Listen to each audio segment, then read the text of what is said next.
We are live on Facebook. Yay! We are live. Going back to the regular screen Zoom here. What's happening, all you good folks out there? I'm just gonna make sure the camera's open. Wow, talk about a day. We tried this earlier this morning, and we had some gremlins just kind of coming at us.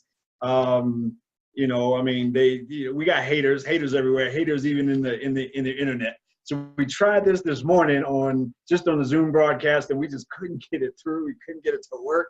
But we will not be deterred. We will not be denied. We came back this evening to make it happen because we made a promise, and it might be 12 hours later, but we are here. So this is Facebook Live. I am Kirk M. Samuels, the intimacy incubator with strength, wisdom, gentleness, and mercy. I co-create a world of intimacy and unconditional connection by teaching and inspiring 1 million men how to live free from internet pornography.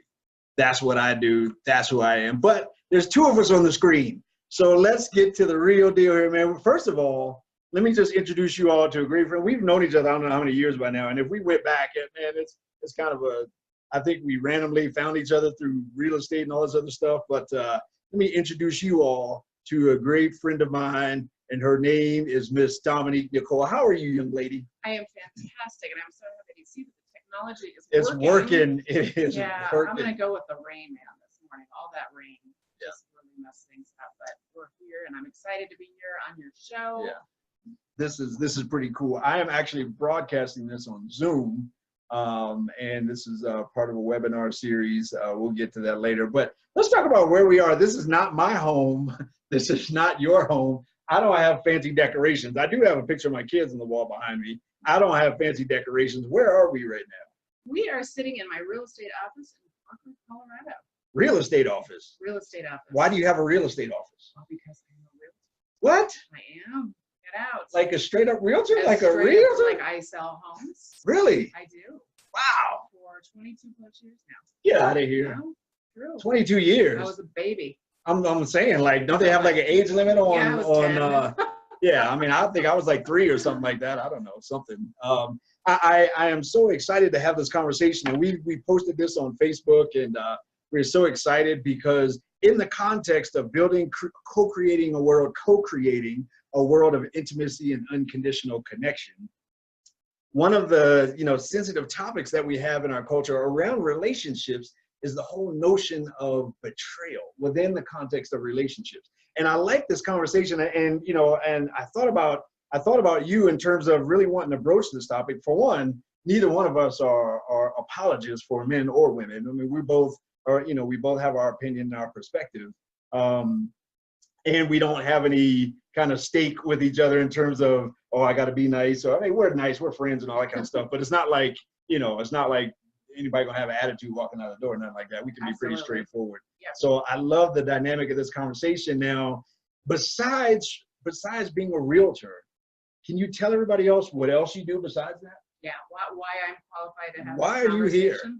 After a second divorce, I decided to make some lemonade out of lemons, and so I sought out several different life coaching certifications, and ended up with a divorce coaching certification after going through the process twice. And there was times where that tunnel just looked so dark, and I couldn't see the light, and I really did picture myself raising 4 kids alone and never seeing that light. But I got there, and I did it. And so I found that my main mission in life is to help inspire other women, give them the courage, the clarity, and the confidence they need to get through the process themselves. Wow. We actually have a whole lot of overlap in experience. I am also a 2-time offender in terms of divorce. I also have 4 kids, and I also kind of got that same point of like, where has life come to now? And not only that, but I wonder if what I have gone through can benefit someone else. Certainly. And so I love that perspective that you have. So this is not something that you learn. This is stuff that you know. Well, and that's true of like the best inventions of the world, right? They come from experience. And so when you overcome adversity, I mean, if you look at a lot of the big leaders out there and thought thinkers, and like Tony Robbins' background, it comes from a place of adversity. And so, I always tell people, you know, when something bad or perceived as bad happens, like look for the gift in the dust, because there's a reason that you are battling and wearing this cross right now, that you are bearing this cross. So find good out of that. Wow. I like to say, maybe you're not broken, maybe you're multiplied. I mean, that. you know, sometimes we think, oh man, my story is terrible. And, you know, man, you know, everything that I went through is just, you know, woe is me, woe is me. But I wonder if sometimes our purpose is in our pain. Like, absolutely. When we look at our lives and what we've gone through, maybe there's a gift in that. And maybe when we get present in that gift, then we can find our purpose through our pain in being present in that. Wow, there's a whole lot of P's, but yeah, you know what I mean? No, absolutely. Just in terms of just the experience. And so, yeah, I mean, I think a lot of people sometimes think you need a whole lot of initials behind your name, or you need a whole lot of, which, I mean, don't get me wrong. I mean, you know, that is credentials you know, help. Credentials absolutely help. But I think for a lot of people, it's easy to think that I don't have anything to offer. Right. I don't have anything to offer anyone. And I'm like, if you have a story, you have something to offer somebody. Absolutely. And how much more valuable can the School of Hard Knocks be? They named a TV show after it, talking about football. That's for the guys out there. Oh, by the way, this conversation is actually going to be kind of female centric. I'm broadcasting this in my UpliftHer kind of community, or for that primarily. So the direction of this conversation may seem to lean more towards the female perspective, if you will, because I want to get the female perspective on what this experience is like in the context of a relationship. So just right up front, I'm going to tell you that it might come across as, you know, wow, you're just asking about, you know, women's experience and that kind of stuff. And we'll have plenty of other opportunity to come back and circle back as well. We've already talked about that earlier. Like, there's no way in the world we're going to be able to broach every aspect in 30 minutes. Heck no. There's no way in the world. So we're gonna come back, but just be patient with this whole thing. And so getting into the whole note, first of all, like, what about your background? Where are you from? I was actually born in Hong Kong. What? I was. Get out of here. I'm not Chinese. For real? Yeah, I know. I got the almond-shaped eyes, so they seem to fool everybody. And I was asked that until I was 16. Yeah. I was Chinese. Wow. But I've lived in Colorado since I was 5 years old. Grew up in Southwest Littleton, Columbine area. Wow. And so I am from a divorced family. My parents separated when I was 10. And I have been married and divorced twice myself.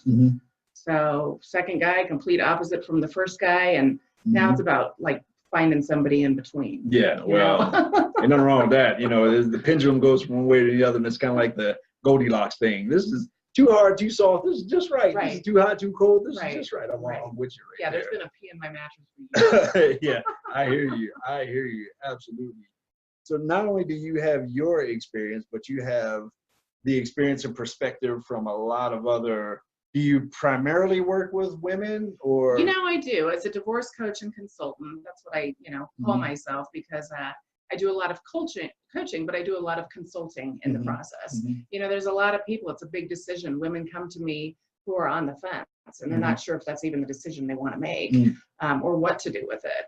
And so I'm all about saving a marriage first. If I can save a marriage all day long, I'm going to try that route. So I try and walk them down that path. But some women come to me and they're adamant. You know, they know they want out, and they just need that emotional support and the tools, to help rebuild. And today we're talking about the subject of betrayal and cheating in relationships, which, as we all know, is a very, very common theme. And, one of the first questions people ask me when they find out I'm a divorce coach is for statistics. It's like, so, what is the percentage of people that have affairs? And it varies so much because there's so many different variables that define what is truly an affair. Is it sexting? Is it a secret dating app that you signed up for? Is it a massage with happy endings? Is it internet porn? Oh, right. Here we go. And she said it. Recently, my most recent client was dealing with that, in fact, in her marriage, and she just didn't feel like she could compete. And, so you have a woman that feels completely inadequate and broken and not enough, who's completely deflated. And a husband that just doesn't seem I don't want to say able, because I think that's all mindset, right? Mm-hmm. We all have the ability. Mm-hmm. I mean, monogamy is a choice that we make every single day of our lives, but it's just not been able to get rid of, the porn girlfriend. Yeah. And so, the range is anywhere from 26 to 76%, depending on how you personally define infidelity. Yeah. Yeah. I think I on my website, I have basically a page on my website that's just statistics from other websites. Like I literally just point people directly to other websites, and and several of the websites I've seen in terms of statistics are kind of fall generally in as much as 7 out of 10 divorces involve infidelity. Yeah. 7 out of 10.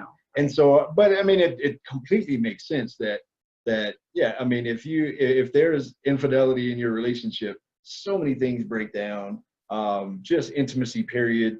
And you can't be intimate without trust. Absolutely. You can't be intimate without vulnerability. And so it's flat out huge. I'm going to take a commercial break, kind of, and just point out that when I walked into this office, I saw this. Boom! Boom! This is real. I didn't even know that was going to be here. Anyhow, that was a little commercial. You know what? I actually just got that back from a client.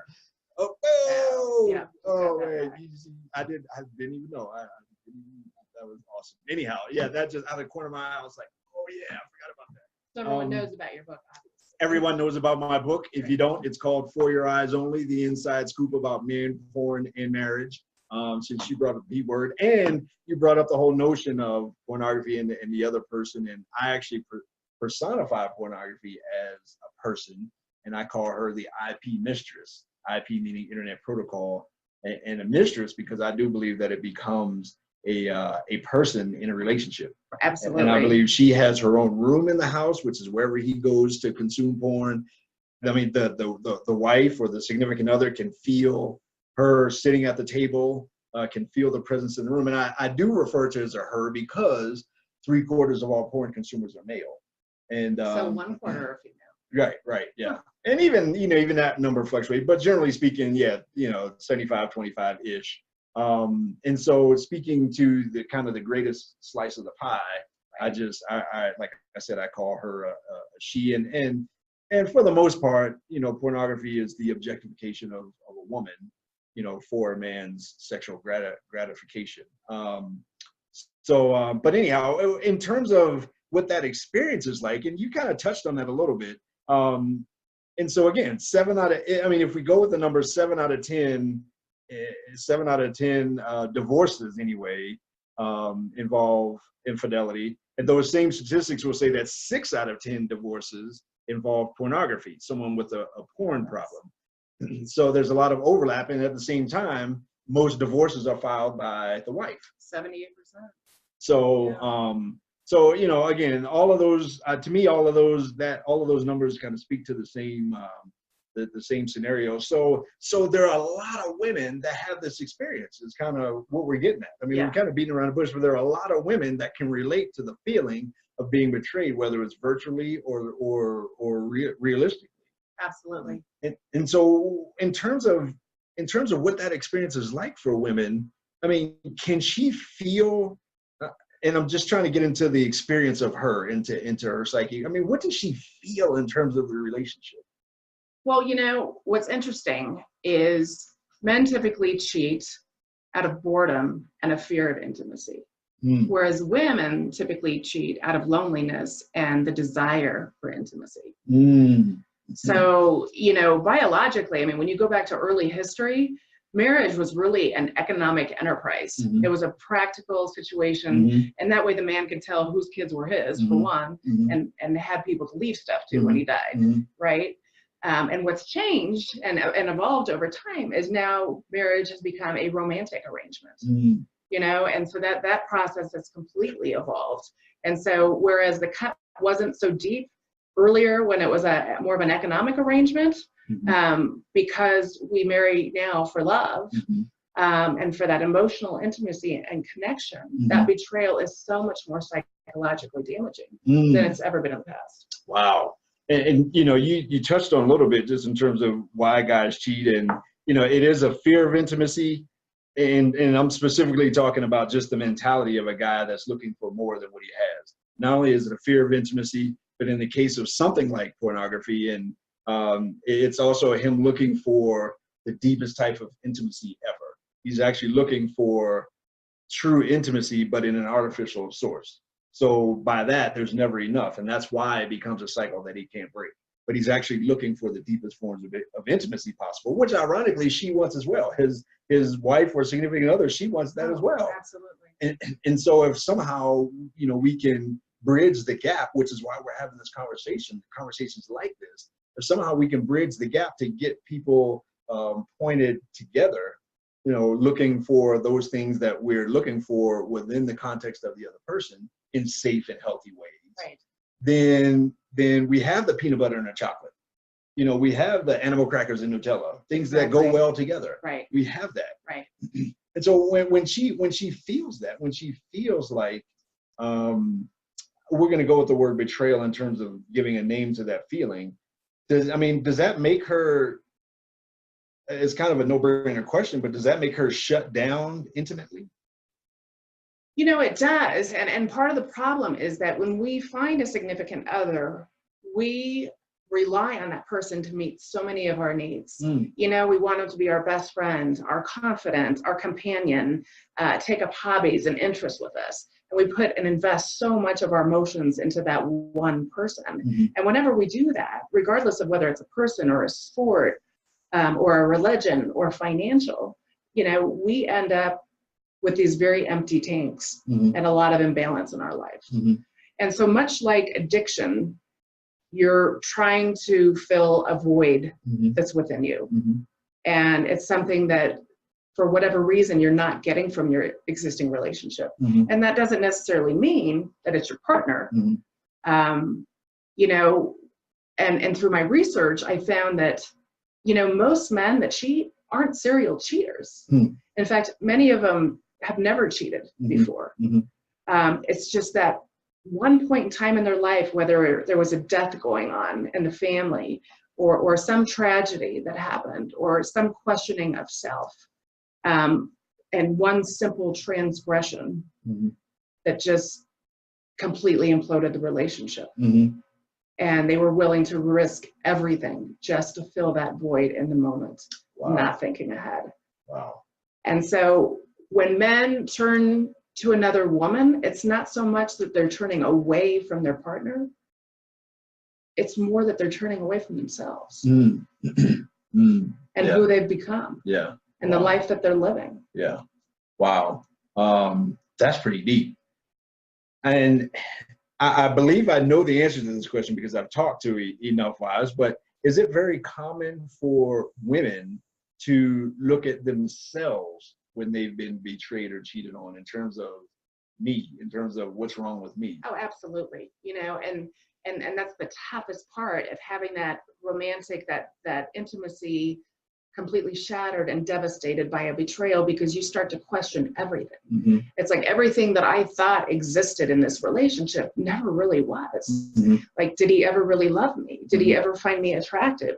Was this what I thought it was? Mm-hmm. Was I on a different level this entire time? Mm-hmm. Am I not attractive enough? Mm-hmm. And then we find ourselves, envisioning what this other woman looks like. Was she that much better in bed? And our minds go to this really unhealthy place. And I think automatically we feel, it's stemming from a place of rejection. So yes, we do internalize it and interpret it as something that we have done wrong. Wow. And see, that's what I don't think a lot of guys get. Guys look at, I think guys look at that whole spectrum of that activity as recreation almost, or just almost as a relief, or maybe even in some respects medication, and medicating something that's missing within them. Right. Which again, the solution to me all starts with inside. I tell a lot of people, including my kids, that in most cases, the source of most of your problems and the source of most of your solutions are in the mirror. But I think from a guy perspective, I don't know that we get that as far as the experience of women internalizing that. I mean, you all have already enough challenges in our culture of whether or not I'm enough. whether or not, whether it's the magazine or whether it's the movie or whether it's this actress or this artist or whatever it is. And in some respects, I'll just be honest, sometimes women contribute to that, whether or not, Oh, sure. each other are enough. And so I think when, guys don't necessarily get the whole notion of when you all feel betrayed, one of the first things you do, if not the first thing you do, is point the finger at yourself. Right. And we don't understand that. We don't get that. We say it was me, it wasn't you, but you don't even hear that necessarily. Well, and for women, sex is a much more intimate thing than for guys. Right. Like guys can completely compartmentalize and it's just about the sex, in many occasions. With affairs, it's usually not just about the sex. It's about validation, freedom. And I think a lot of it is that we live in a time of entitlement, where we feel like we just deserve everything, and we justify it by, I work really hard, I provide for my family, I deserve this space for me, rather than trying to seek that within our own relationship. I mean, if people were to spend 1/10 of the energy that's involved in having an affair and putting that into their relationship, I'd probably be out of a job. Yeah. Well, me too. Well, I mean, yeah, absolutely. In terms of, I give credit to, I don't even remember who the person was on Facebook, that wrote a comment on something that I posted and said if he would spend as much time stroking her as he does himself, then she would be, everything he would want her to be sexually. Which I was like, wow, man, that was dime right there. That was powerful. Yeah. And so when she when she, wherever it is along that trail, when she begins to internalize, when she begins to see that when she begins to see that as something that is a her thing, and I got it pop up on my screen saying the webinar is now streaming live on Facebook. I hope we've been streaming for the past 20 minutes. If not, y'all missed a lot. If not, I know it was some good stuff. If not, there'll be a recording out later. I'm definitely recording this. Anyhow, but when she begins down that journey, is there anything that he can say that can kind of get her out of that mindset in terms of it's not about her? Okay, well, yes, absolutely. And that's kind of like leading to, can a relationship recover from an affair? And what's so interesting about that is there used to be so much shame around divorce itself. And now there's shame in staying in a marriage. There's judgment in staying in a marriage. You're better than that.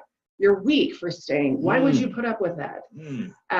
So truly, the woman that can actually stay and try and make things work and not have a knee-jerk reaction is a strong woman to be able to do that. Yeah. Now, I'm not talking about the woman that repeatedly subjects herself to abuse over and over again and takes the guy back over and over again, multiple affairs. One transgression, second, I'd be out for sure. I'd say in the past, once I'd be out, but it's easy for us to say until we are in that situation ourselves. Right. And then, what you really have to do is just look at the history of the relationship. Look at the history of your partner. Is this something that's happened in the past that you're aware of? Right. Who was he before this happened? What was your relationship like before this happened? How solid was it before this happened? What was going on in his life at the time that this happened? Not that it excuses it, right? It's a conscious choice. And chances are the woman was in there slaying all the same dragons and dealing with all the same shit that the guy was, and didn't make that choice. She probably wanted more too, but she didn't make that choice to exit the marriage and have an affair. Yeah. He did. So what's really important is for and I'm going to call him the perpetrator, just as it could be her, is to not only cut off all contact with the affair partner, but you have to hold vigil over the relationship, because the woman is sitting there night after night envisioning and picturing the sexual acts going on, the conversations that were taking place. Was he talking about me and how inadequate and miserable I'm making him in this relationship? Was I even brought up at all? Does she even know about me? And, those types of questions are never healthy in the healing process of infidelity. It's more asking investigative questions. What was it that you felt with her that you felt that was missing in our relationship? Mm. How did it make you feel when you were with her? Mm-hmm. How did it feel when you came home? Mm-hmm. Are you happy that the relationship ended? Mm-hmm. You know, those types of questions are so much more helpful and productive Mm-hmm. than sitting there asking, was she better in the sack than I was? Mm-hmm. You know, what exactly did you do with her? Mm-hmm. Because we'll just ruminate. And I mean, it's just, you know, and you just do it as a woman, you just do it. Yeah. But the bigger questions are the more important questions. Why did this happen? Mm-hmm. And he needs to understand and be able to provide an answer and do a lot of soul searching as to why this happened, Mm-hmm. and hold vigil over the relationship. And when I say that, it means so that she's not constantly having to go to him to ask questions. He needs to be able to be there every day and check in with her and say, do you have any other questions? How do I make you feel better about this? How do I make you feel secure again?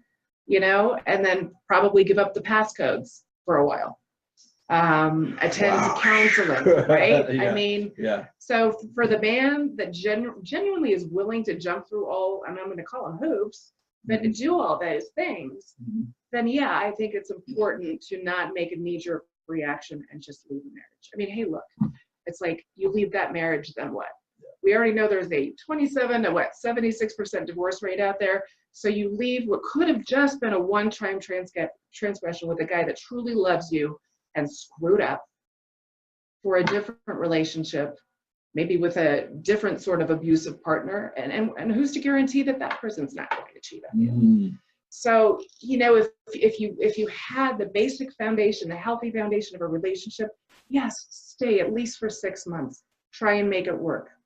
They say it can take up to 2 years to truly recover from an affair. And I found that to be true in many of my client situations. Wow. So not only do I have my own personal journey in terms of having multiple relationships fall apart from what was actual or even perceived in terms of porn use, infidelity, you know, and working with a lot of guys in terms of perspective and that sort of stuff. When you just described a lot of the stuff that you described, see, guys struggle with that because the last thing we want to do is rehash everything.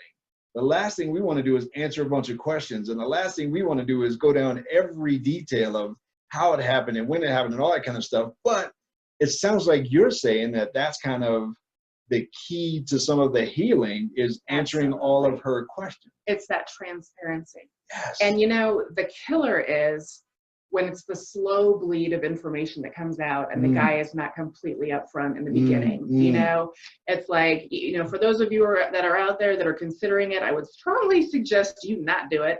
But for those that have already gotten themselves in the situation, the slow bleed sucks. It's like one day you find out, okay, they just had dinner. And then the next day, oh, well, I slept with her once. And then the next day, okay, well, it may have been 2 or 3 times. You know, trust is shattered even more. It's like, how can I believe anything you say anymore? Yeah. Just come clean from the beginning and the healing will start so much sooner. And as difficult as it is for the man, you know what? You put yourself in that situation, right?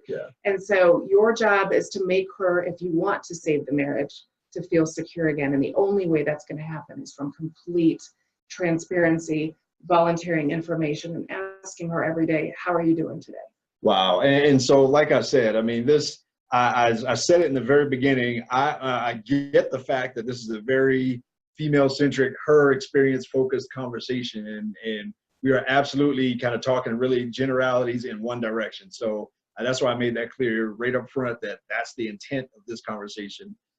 More conversations are coming in the future, but at the same time, we are talking about, in this case, her experience because, and as I hear all that, this is why this is important to me, because this is creating or healing broken intimacy. And in, you know, in a world of intimacy and unconditional connection, there has to be trust. There has to be vulnerability. There has to be transparency. There has to be all of those honest conversations. Right. And if you don't have that, you don't have a world of intimacy. You don't have a relationship. You don't have unconditional connection. I'm tired of conditional relationships. I'm tired of conditional connections. And a lot of our culture is based on surface and not any depth. And so we think wide can replace deep, and it can't. Right. And so to me, this is important that what you're saying, even though as a guy, I can almost cringe for every guy that's out there watching, like, oh, I really got to dig. What? I got to bring it all out there. But at the same time, I almost want to say from a guy perspective, speaking to the guys, I would rather somebody love me for all of my faults than to love me for what they think is the best of me. And so I would rather have that straight up honest conversation. Here's what happened, and here it all is. I want you to love me unconditionally or not love me at all, because I don't even want to waste time if you can't love even the broken me. Because if you can love the broken me, if you can love my Clark Kent, you can love my Superman. Right. And I mean, I can come out with a Superman, but I want you to love me when I'm, crawled up in a ball, sucking my thumb, thinking about the childhood abuse that I had. Right. And so these conversations, and again, for whatever, any guys that are listening, I can feel the cringe and I can feel it for you, my brother, whoever you are. But I want you to understand, whoever you are, that these conversations are necessary. And if there's a chance of healing, don't you want full healing? I mean, healing is only full healing, or else it's not healing. Absolutely. I mean, if you don't fully heal, then you're medicating. So in order to have full healing, what if we actually had full and open and transparent conversations about difficult topics, including I screwed up. And here's how I screwed up. And I want to give you the opportunity to love me or not. And I believe that, more often than not, we'll find, I believe, haven't fully experienced it, but I believe that more often than not, we'll find women more receptive to us just being real about it and answering those questions and going into that deep space. And that's the intimacy part that women really crave. And that's how we feel connected. Yes. And that's when we want to have sex. So yes. Good tip for you men out there. Because your intimacy, just like your sexuality, is internal. Absolutely. Our intimacy, just like our sexuality, is external. And that's when it comes together, and that's when it's beautiful. That's the way it was made to be. And so when we live our intimacy, when we live our intimate being on the outside and allow you to experience that on the inside, now we're producing life. Absolutely. Boom. Fist bump to somebody. Now, I mean, that's when it's working well. But we got to be able to have these honest conversations, even when I screwed up, because, like I said, you don't want you as the woman in his life. You don't want part of him. You want all of him. Right. And you want to be able to choose to love even the ugly parts of him. Right. And so that's where the real growth and trust begins, because until the guy or the girl has made amends with why they did what they did, right, they're going to repeat that behavior. Maybe not in another affair. It could be another addiction of some sort, right? Or another type of escape, whether it's, becoming, living at 24-hour fitness 24/7, smoking cigarettes or some other thing to fill that void. So this is the time to figure out where was the breakdown? What was it within you that was broken? And how do you fix it? And once it's fixed, it's just the possibilities are endless. Yeah. And, what I find in relationships after infidelity, the majority of people do stay. Some barely survive. Right.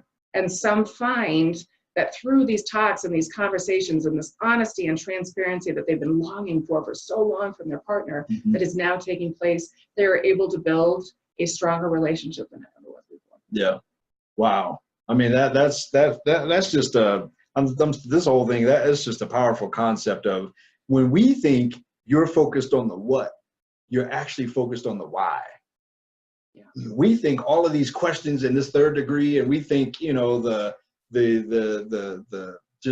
interrogation that we're under, the waterboarding, we think that's all about, that's how we feel. We think that's all about the what, like, what did you do? What did you do? And really, it sounds like, if I'm hearing right, that from your perspective, it's more about the why did you do it. Absolutely. It's more about the understanding, because in all of your getting, you should get understanding.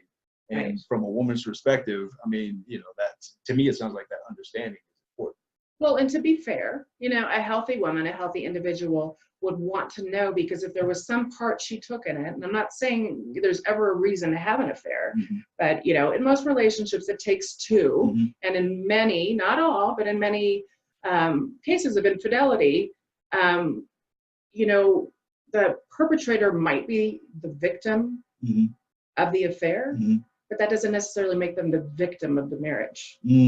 Wow. Yeah. So if the woman, maybe she denies him sex, maybe she never offers him validation, for what he does do right. Mm-hmm. Really, you know, God, I appreciate what you do to contribute for this family, Mm-hmm. and shows that affection and that support, and that, so it is a two-way street. Mm-hmm. And I love Tony Robbins' quote where he says, do what you did in the beginning and there will never be an end. Yeah. You know, it's so true, because the initial, you know, all those, like that adrenaline rush from a relationship and whatnot, it's like, it's got a shelf life Mm-hmm. to some degree. Yeah. It's like both partners need to kick in there and do their best work always to keep that relationship Mm-hmm. going, you know, to try new things, try spontaneity, you know, tell your wife she's beautiful, you know, Mm-hmm. send her flowers. I mean, those little gestures just mean so much. Yeah. You know, and for the guy, it's like, you know, he wants to be able to puff his chest out.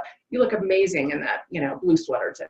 Just Yeah. want to let you know. I mean, just that stuff tends to die. Yeah. And when that stuff dies, we start looking outside to meet our needs. Yeah. And you know, I think that looking outside, I think it is looking outside for something that you're lacking inside.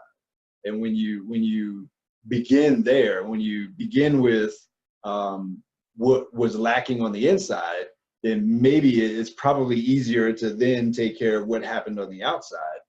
But yeah, in the context of that relationship, you know, he wants to, there's part of him that wants to work for it. There's part of him that wants to go after it, that wants to, so be the farmer and see her as the soil and tend to that soil and nurture that soil and pull the weeds and plant the seeds and then grow your fruit, grow your crop, water that. Right. But, you know, when it gets off center and when we begin to, you know, to back off, when we see relationships as 50-50 instead of 100-100, right, then we begin to we let the light fade, and then all of a sudden it makes it easier for somebody to go looking elsewhere, to go looking outside of that relationship. So let me ask you, wow, we've been, look at that. I mean, it's already been like over an half hour. But so let me kind of get to, let me circle back to kind of where we began, and I'll just ask you straight up, do women see pornography use as cheating?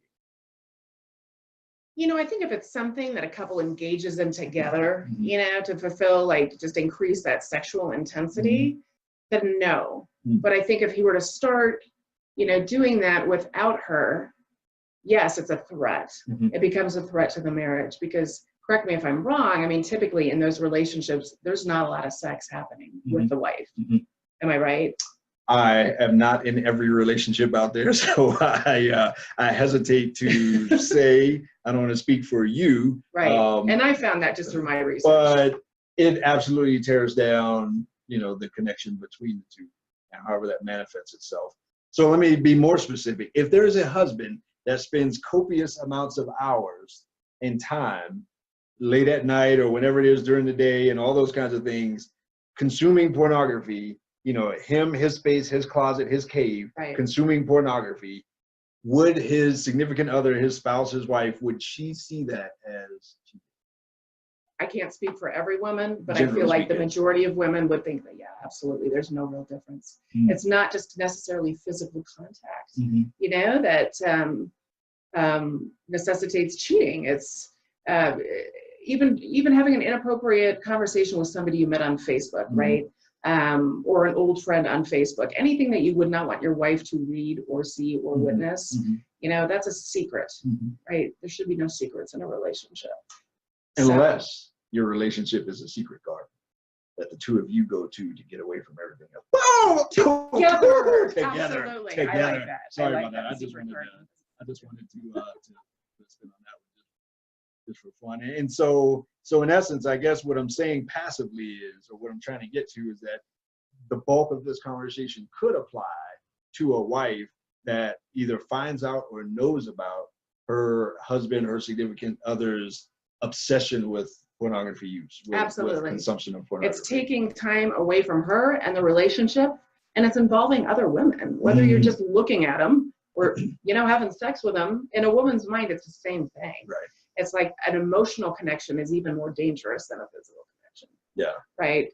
And so, yeah, you know, I definitely, I personally view that as cheating. And I would say the majority of women probably do. I mean, if it's something that's going on an ongoing basis and it's taking energy out of the relationship and the wife's needs aren't being met, yeah, she's not going to feel very valued by that. Wow. It's like, how do I compete with a porn star body, man? Well, there you go too. I mean, that's the other part of it. I mean, you got, you know, yeah, you got that, and then you have somebody doing something that, you know, quite often the wife is not necessarily open to in a lot of ways, and a lot of, I mean, it just, yeah, it can just go way down the road. So when he sees her reacting like he's cheating on her, even though in his mind I'm only looking at porn, or when he sees himself unable to maintain healthy relationships with someone in his life because of his porn consumption, it could be a byproduct of her feeling like there's a third person in that relationship. Absolutely. Wow. It's a triangle. Wow. It really is. Wow. Man, that's pretty deep. Obviously, I mean, we could probably go on for a very, very, very long time, which, you know, there's nothing to say that you won't see us again pretty soon, having some of these deep conversations, because I think she has some questions that she wants to hear from a guy perspective at some point. Absolutely. So we'll get that in. How in the world can people get a hold of you if they want to get a hold? Well, if they want to get a hold of me, my website is Divorzing. It's www.divorzing.com. Mm-hmm. And my phone number is 303-669-8077. And you are kind of probably all around the Denver metro area or Colorado or whatever, but. You know, I live in Castle Rock. I office in Parker. My real estate business is in Castle Rock and Parker generally. I've been around so long, it tends to be everywhere. Yeah. But yeah, I'm mainly here in Parker and Castle Rock. Wow. Are you working on any kind of projects or anything you got launching, any new ventures or anything like that? You know, an online TV show for both my real estate business. Was that not a setup or what? It totally was, and our video will this. definitely be on there. So I love doing this stuff. I love sharing information. You know, my hope is that through these talks and conversations, for anyone that's just, you know, discovered an affair, maybe they'll think twice about, you know, running out the door right away and just really take the time to analyze things. It's just when you're in a crisis situation, you know, and you know, they equate infidelity as PTSD, and it really is. I mean, the symptoms are very similar and model PTSD symptoms. Yeah. It's not the time to make major life decisions. Yeah. Especially when there's kids involved. That's a great point. And quite often, spouses, wives of guys that consume pornography can be diagnosed with PTSD clinically. It's for that repeated trauma over and over again. So I'm so glad you brought that up, because that's a huge point. And because, you know, yeah, part of that healing journey is getting help. And like you said, I mean, it's not always as easy as just, you know, trading in this guy for another guy. Because if you leave this guy, I assure you from what I know, that most other guys out there, statistically speaking, most other guys out there are in the same boat. Most other guys that you find either, you know, at a library, at a bar, on a dating website, even whatever. At a library? Even at a library. I mean, you know, guys, it's so prolific these days that it's not even funny. You know, there's 900,000 divorces approximately every year in America alone. That's 2,400 a day, 7 days a week, and courts aren't open on Saturday or Sunday. 1,500 a day of those divorces. 1,500 a day of those divorces just even involve somebody with a porn problem, because pornography consumption makes you 3 times more likely to actually carry that out in real life and have an affair. So, which is why I do what I do. And what I do is I help guys, you know, I show them how to get and live free from internet pornography the same way that I got free. As a matter of fact, I do that in a class. I do that one-on-one. My next class is, matter of fact, next week, it begins the 13th of September. So you all anyone out there can get a hold of me at kirkmsamuels.com, and you can reach me there. You can sign up for the class. My book, boom, that's right on the table. Is there. Everything is there, and we're just here to help. I mean, we both are, and which is why, you know, there's a kindred spirit around helping. We had a lot of these conversations too, in terms of, if you can save it, but don't be in an abusive situation and all those kinds of things. And so we are absolutely here to help. I actually have a community for men and a community for women, 2 specific ones where I do these webinars. But not only do I do these webinars, I do first and third for women, which, you know, kind of falls along the lines of this one. Second and fourth for guys in terms of topics. Not only centered around people that have the same common experience, which is healing and recovery from pornography, but professionals that help them as well, which is why I want to introduce you all to a prime example of that, someone in our community that is helping that target group of people specifically. Not only can she help you through your process, but boom, she can come here and you can sit right in this chair in her office, and she can help you move on as far as home and that kind of stuff. And I just want to make it clear, you're not a lawyer. I am not a lawyer. I cannot give legal advice. I probably could pass the bar, but no, I don't have my law license. Gotcha. I just want to make that clear so you all don't think that you're gonna come and you're not gonna put her on. I'm not gonna let you put her on the spot and try to say you gave me some legal advice. She's flat out saying she's not giving legal advice. No, but I have the best resources. Absolutely. I have the best resources in town, and my goal really is to help save people thousands of dollars in legal fees by preparing them for the business process. Yes. I hope to save them from legal fees too and having them not be divorced. Absolutely. Again. Man, thank you so much. We got to do this again. Like, seriously. I know we need like a part 2. We do part 2. And for you all watching on Facebook Live, for all I know, you could be blowing this thing up with comments and that kind of stuff. And the way on my screen here, I haven't even been able to look at any comments or anything like that. But you can reach out to either one of us.